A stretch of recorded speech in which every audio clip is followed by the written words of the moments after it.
Doutor, deixa eu fazer uma pergunta para o senhor também, justamente sobre esse caso. O senhor acredita, então, que no dia de ontem houve aí uma inversão das testemunhas para deixar um pouco de lado o Misael e falar sobre o Evandro e assim prejudicá-lo? Eu não sei se isso daí foi feito de forma proposital. Porque eu sei o seguinte, que o doutor Olim está dizendo que o Evandro sabia do crime. Aí eu pergunto para todos, qual é o mecanismo, a tecnologia, que se consegue adentrar dentro do cérebro humano para se saber se alguém sabia ou não de alguma coisa? O Evandro está preso apenas por ligações e ter admitido ter buscado o Misael na represa. Agora, isso seria uma prova segura, cabal, para poder condenar alguém a até 30 anos de prisão?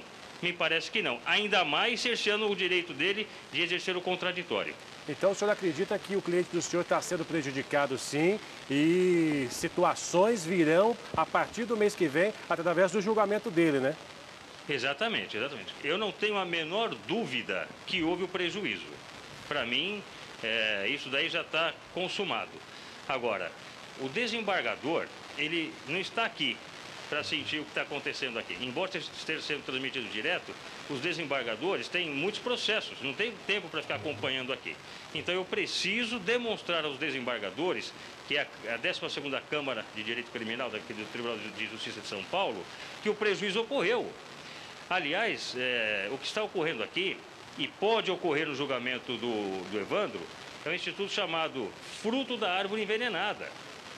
Ou seja, uma prova nula ser usada contra o Evandro. E é justamente isso que eu quero evitar. Se tiver que ser condenado, que seja, mas dentro dos dogmas constitucionais, que seja preservado a ele todos os direitos e garantias. Então, doutor, pelo que eu estou entendendo, o senhor acredita justamente na questão da influência dessas informações, da influência do que foi dito em plenário no julgamento do Misael. Tudo isso, então, vai prejudicar realmente o cliente do senhor com o novo júri, o júri do cliente do senhor, né? Que é das pessoas que estão aqui fora. Exatamente. A influência já houve. A mídia, ela simplesmente relata fatos. Só que esses fatos podem influenciar pessoas. Então, a minha preocupação é justamente essa. Eu deveria estar dentro do plenário, não para os debates, repito, não para os debates, que isso eu não posso e nem pleiteio isso, mas de fazer perguntas e questionar o doutor Olim, por exemplo. Porque, quanto aos laudos periciais, algas, substâncias no sapato, isso nada interessa ao Evandro. Nada interessa ao Evandro. Agora, o pescador me interessaria, porque ele disse que não viu uma segunda pessoa, só viu uma.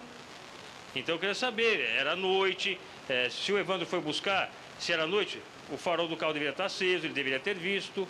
Entendi, Doutor Olim, pois não. É o seguinte, nós estamos aqui com o doutor Ariel também, ele tem uma pergunta para fazer para o senhor nessa discussão, nesse bate-papo, para falar sobre esse caso. Doutor Ariel, por favor. Doutor, em algum momento a polícia chegou a provar que o Evandro teria contribuído com o assassinato, por exemplo, contribuído para que o carro entrasse na água, já que a causa da morte foi o próprio afogamento?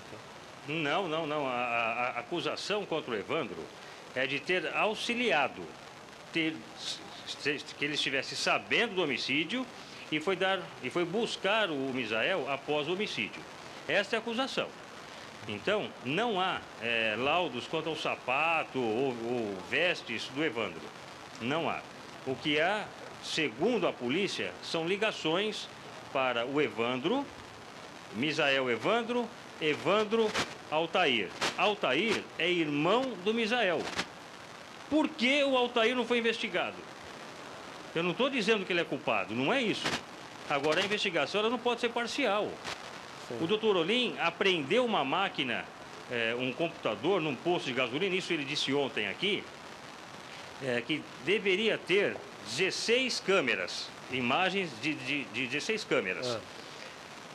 Ele pegou esse computador, segundo a concepção dele, não havia nada que interessava a investigação e devolveu.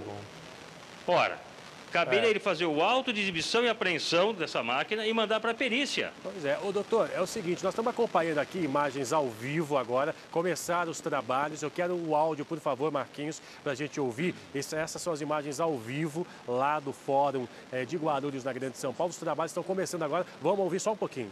Empurraram o carro com as 4 rodas descoladas do chão? Não saberia dizer.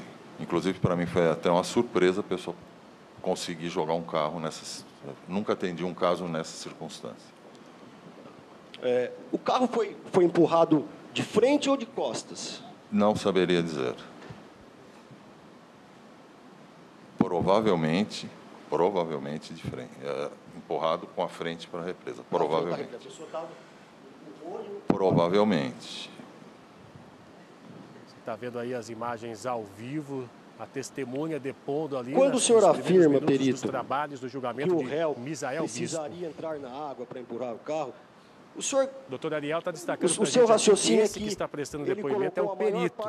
É o perito também do caso que você está acompanhando aqui no Se Liga Brasil. O advogado continua lá do lado de fora, junto com o Ed Polo, ouvindo. Ô, doutor, diante dessa situação, a gente está vendo, a gente tem acesso ao julgamento, está sendo aí mostrado pelas emissoras de televisão, rádio, internet. O senhor acredita que essa decisão de mostrar, deixar às claras a transmissão desse julgamento, justamente esse caso também teria contribuído para prejudicar o cliente do senhor diante desses depoimentos, ou de qualquer maneira as informações passadas pelas testemunhas lá no plenário iriam vazar para a imprensa de qualquer maneira e ter aí essa influência diante da opinião pública e dos jurados que podem vir no julgamento?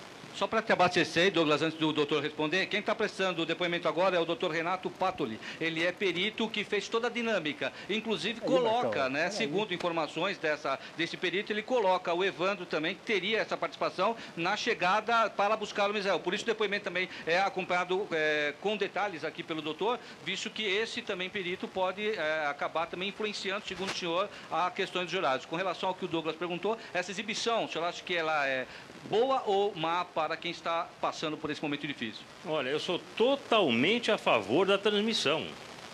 O Poder Judiciário deve ser transparente. A melhor forma de se evitar uma corrupção ou um ato ilegal é a transparência. Então, eu sou totalmente favorável à transmissão. Aliás, se não fosse essa repercussão, eu não poderia estar passando para todos o cerceamento de defesa que o Evandro sofreu.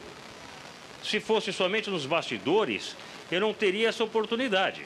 Então, com a presença da mídia, isso é extremamente importante para que o povo possa entender quais são os argumentos, quais são as provas efetivamente juntadas nos autos, sob o crivo do contraditório. Agora, a mídia passa uma versão, outras emissoras passam outras. Quem vai compor o plenário tem a noção somente daquilo que ele viu. Mas os autos trazem muito mais informações. E isso deve ser prestigiado pela imprensa.